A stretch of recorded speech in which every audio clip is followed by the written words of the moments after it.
Let me start by saying I'm a little unlike the other speakers, or most of the speakers here today. I don't come to this stage with decades of experience.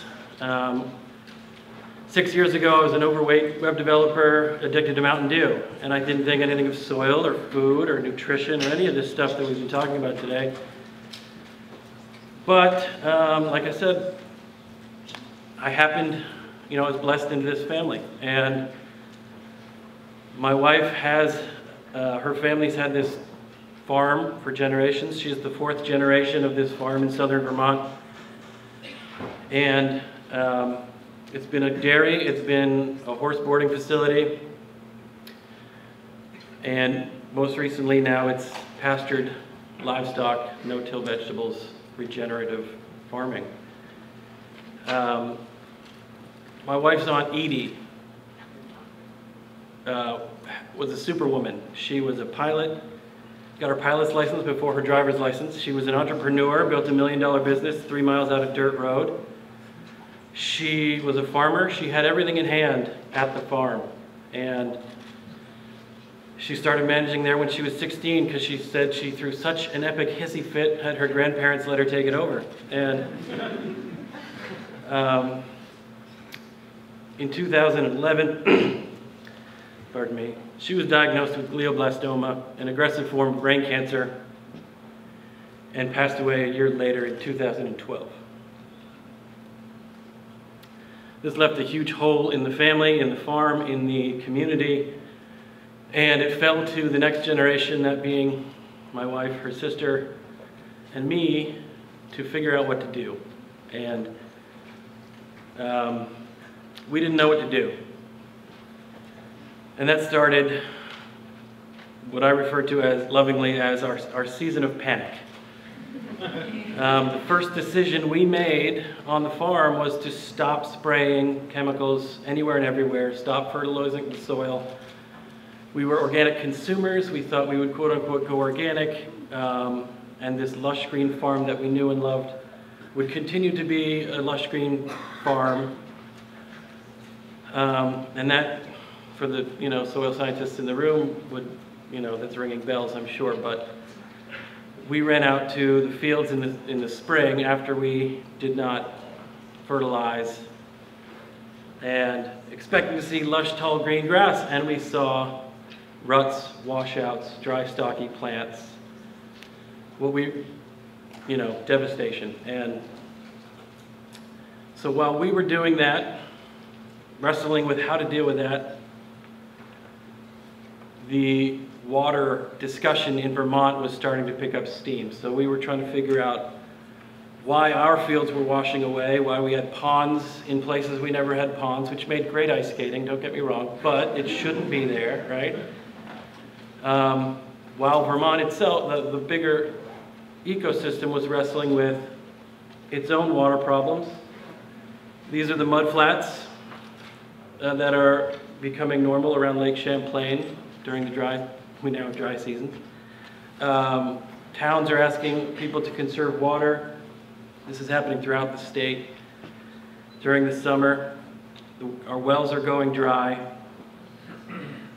And when it rains, we have the opposite problem.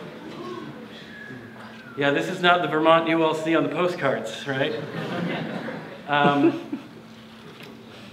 This is taken during tropical storm Irene. Hurricane Irene came up the East Coast, and by the time it got to us, it was downgraded to a tropical storm. This is in Wilmington, just over the mountain from us. This is in Brattleboro, one of our major cities. And down the middle of the state, down the Middle Valley, the town of Quechee got nearly washed away. So to quote one of the speakers before, plenty of water on the system, not a lot of water in the system. Lake Champlain, I'm sure you're all familiar with this problem. These are the algal blooms that we're experiencing. And Lake Champlain is one of the main economic drivers of Vermont. But we're seeing this devastation. So, and here's a picture of our farm in 2013 from Google. We were having the same problem. You see that our cow pond. We called it the cow pond because it always looked like a green, sludgy cesspool, which it was.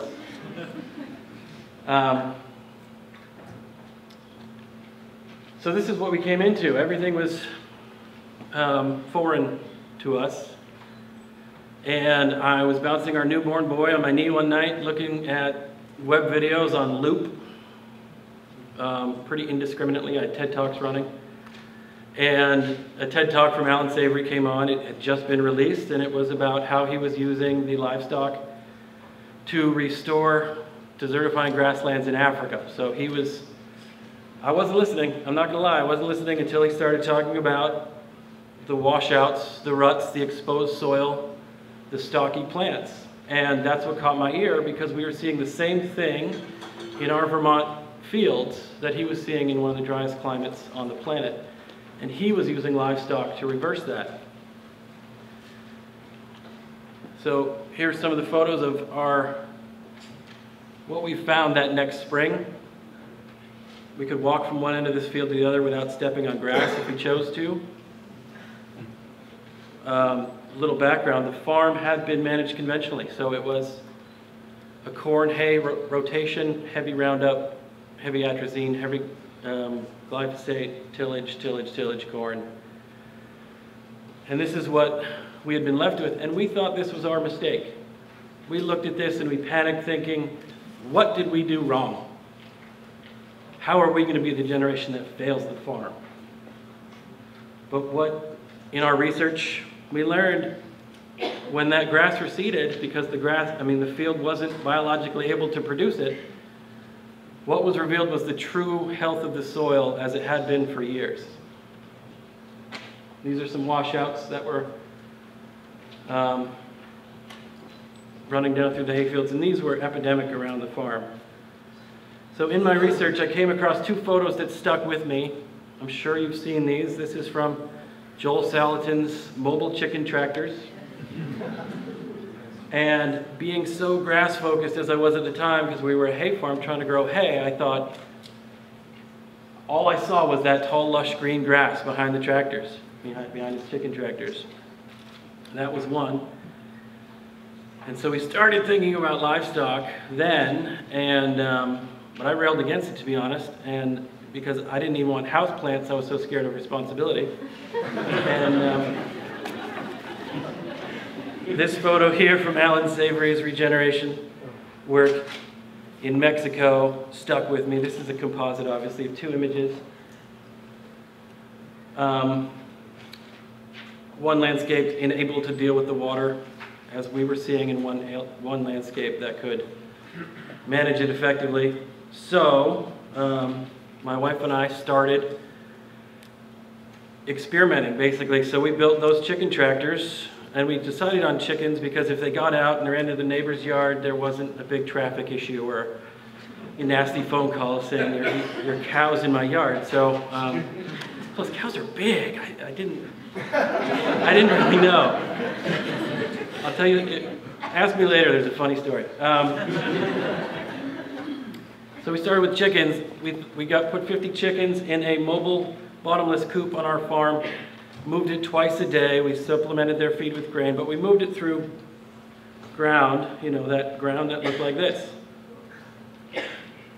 Not much food for them there, but we gave them grain, and they did the work of scratching through all this, laying down their manure, which they did very quickly because it was the industrial meat breed, which I won't do again, but they can convert some biomass, man. And so a week later, it looked decimated still, and we were panicking, saying we're going to end up with 50 birds in our freezer and nothing to show for it except, a chicken a week. And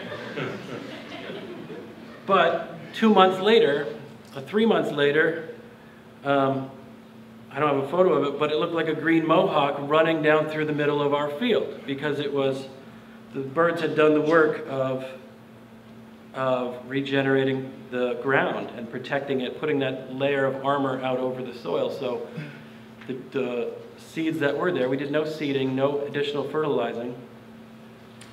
but it came roaring back, and we started doing backflips. We did, well, not literally, I'm too pudgy, but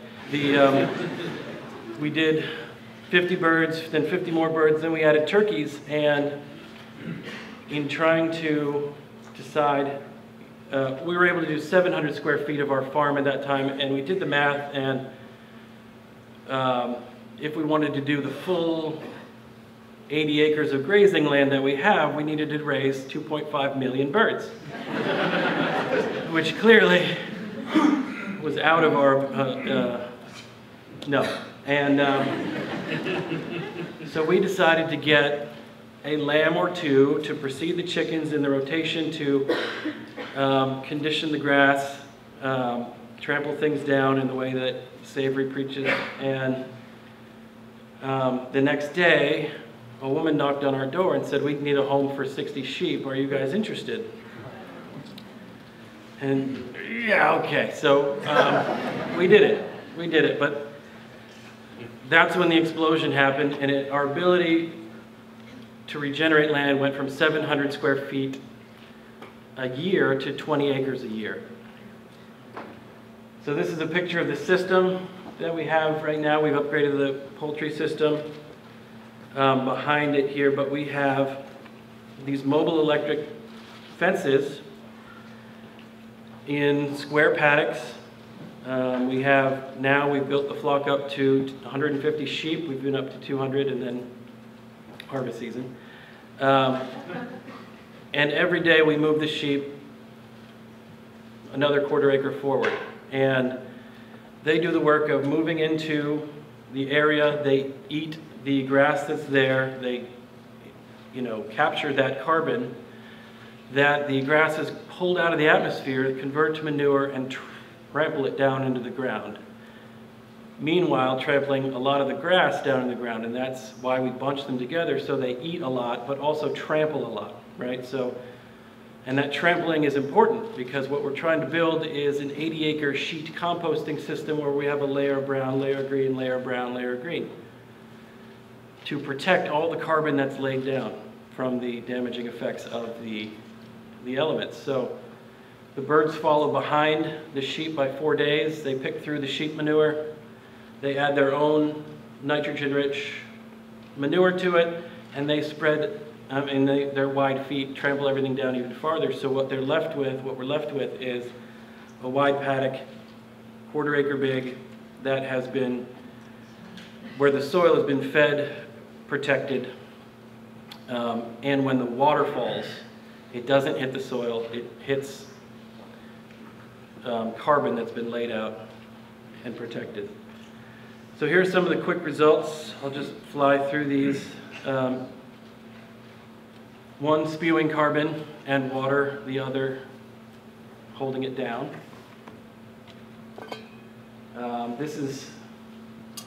These are all the same areas of the farm. One struggling for life, and one where, we drive down our farm road now and swerve through monarch butterflies. And we're now producing more hay on the land than we ever did with conventional chemicals, which is awesome, but it's also what I think of as the least important metric of success.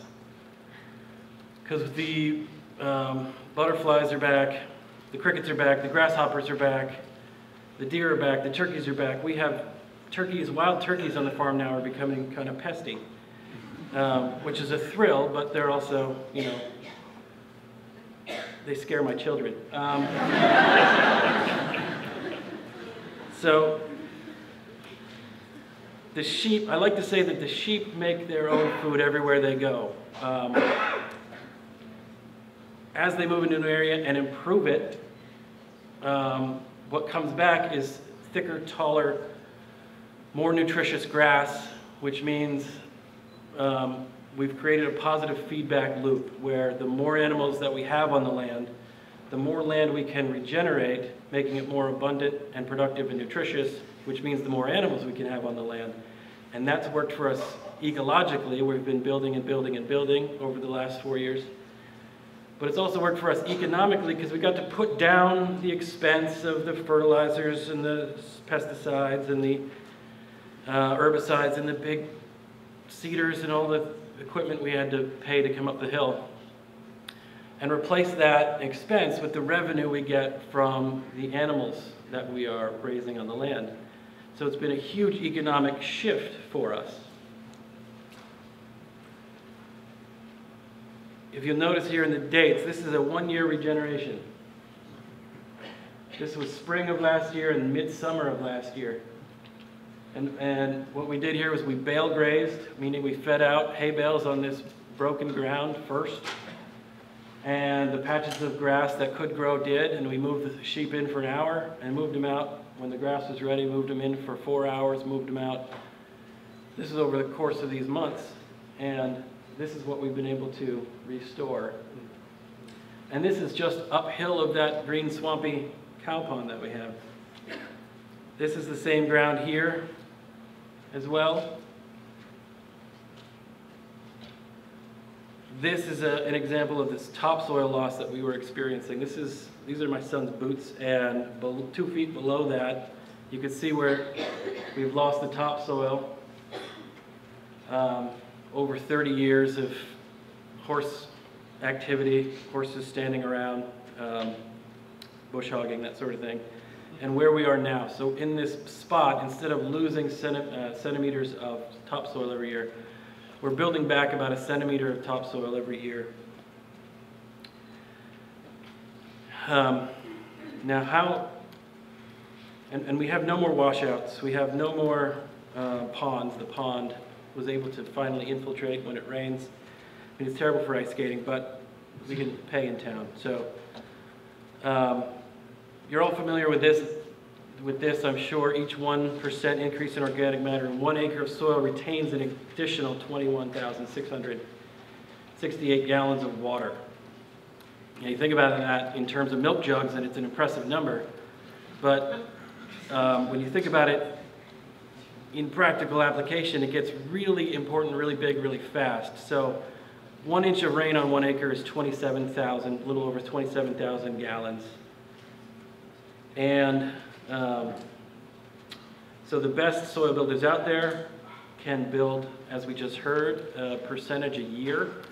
Gabe Brown, in his 5,000 acre Brown's Ranch in North Dakota, where he does corn, soy, all the commodity crops regeneratively without tilling, has been able to increase the soil, the organic matter in soil from below 2% to more than 5%. Meaning that 1 acre of his land can now retain an additional 65,000 gallons of water.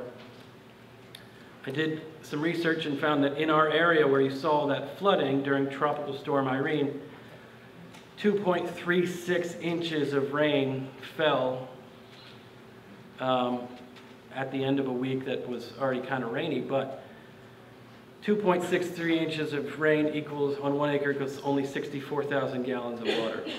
Meaning, if we in Vermont, in our hilltop farms, in our floodplain farms, across the state, have been able to increase or not degrade the organic matter of soil, then Tropical Storm Irene would have been a rainy day.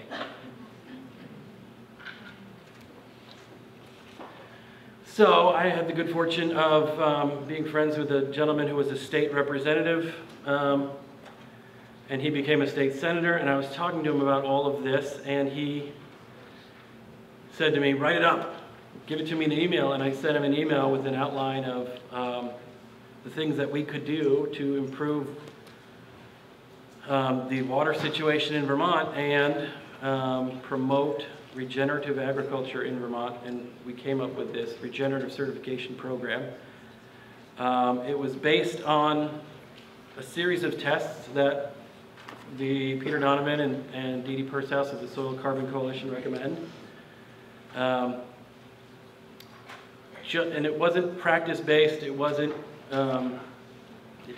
prescriptive, it just said, we're going to test your fields every year, and if you're able to improve your soil in terms of water infiltration, carbon,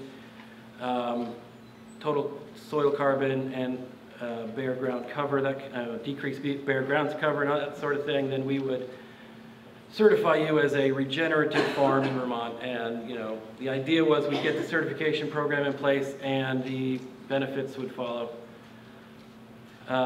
It didn't go anywhere, but what it did do was start a conversation in Vermont about what kind of agriculture we want to have.